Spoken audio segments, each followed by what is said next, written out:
today's video, we're going to be finding out which game reigns supreme, Battle Talent or Blade and Sorcery. Let's find out.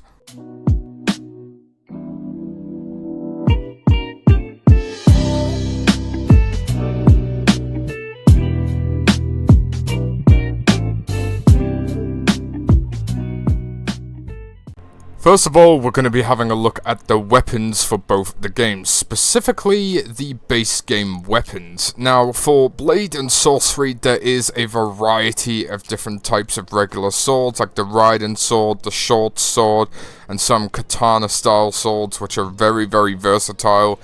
If you don't download any mods, or if you do, with fast handling to make it nice and easy. As demonstrated, you can see they are very, very lethal, very sharp, and very effective.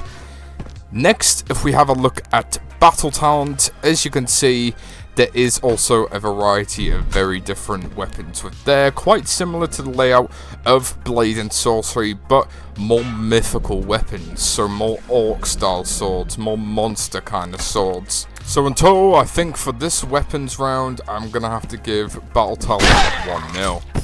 Next, we're going to be having a look at spells. Blade and Sorcery spells are very wide and pragmatic. There is so much selection and choice from thunder, fire, electricity, like in Battle Talent, but there is so much different things that you can do with them.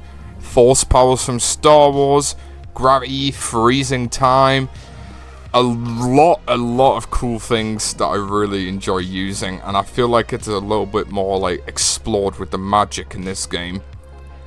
Then, if we have a look at Battle Talent, it's very straightforward, very simple. It doesn't have as much developed magic mods as Blade and Sorcery, so for this one, I'm sadly going to have to give Blade and Sorcery 1, so it's 1-0, 1-0. This next section of story/campaign will be very quick.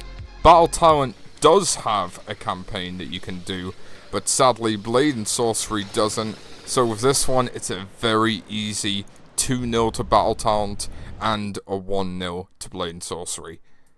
Next, we're going to be having a look at the UI systems of both games. The UI is very simplified and cut down into a page or a panel area. It used to be book in Blade and Sorcery, where everything's laid out where it needs to be, so if you need to change any mods or settings, or want to leave the game, it's very easy with just a click of a button.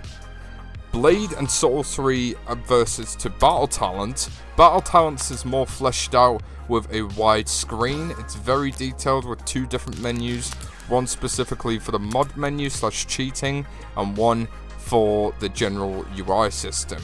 So for this one, I'm gonna have to keep Battle Talent where it is and give Blade and Sorcery a 2. Now for this one, it's very interesting. Dungeons for both of the games. For this example area here in the sandbox, dungeons are very customizable in Battle Talent, with different types of stone structures and statues that you can place into the game. You can give a lot of versatile action and adventure to what you do with this. Then, when we go over to Blade and Sorcery, the dungeons is very limited to a one game mode only, which sort of gives it a little bit of a story or lore to the game, but that's pretty much for you to go and figure out yourself. With this right here, you've got various different rooms, castles, entrances, and stone caverns where you've got random human NPCs to fight and pretty much survive your way through till you hit the boat, exit, or end, or whatever you call it. This is a very interesting one, as it's always random generated rooms, so you're never really going to be playing the same walkthrough over and over again.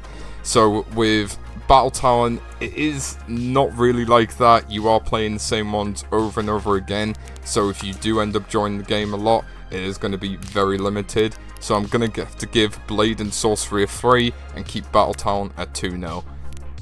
And last but not least, we're going to be having a look at the NPCs. We're going to start off with Battle Talent, as it's got a lot of different creatures. Last thing it's ended up having was humans, but the majority of the game has been goblins, demons, elves, vampires, which is incredible for RPGs. To Blade and Sorcery, on the other hand, it's only ever really had humans to play with as NPCs, which isn't an issue because it gives it differences and a bit of variety. But if you do want to end up accessing, well, more NPCs for Blade and Sorcery, you ideally want to be getting mods to be able to have stuff like the Outer Rim aliens and stuff like that. Otherwise, you're going to be stuck with human NPCs. So with that final one, I'm gonna have to give Battletown a number 3. So it is Ovendall 3-all, 3-all for Blade and Sorcery and Battletown VR. I honestly cannot decide what is good with these or what is worse with these, because I feel like both of the games right now, because Battletown has released its full game that's been out for a while, it has now balanced things out, so they do have their own things that they're great at and other things which they could potentially work on. But let me know your thoughts and opinions, guys. What do you prefer? Are you enjoying Battletown more, or are you still a fan or lover of Blade and Sorcery? Let me know. But as always, thank you so much for watching. My name's HN. Bye bye now.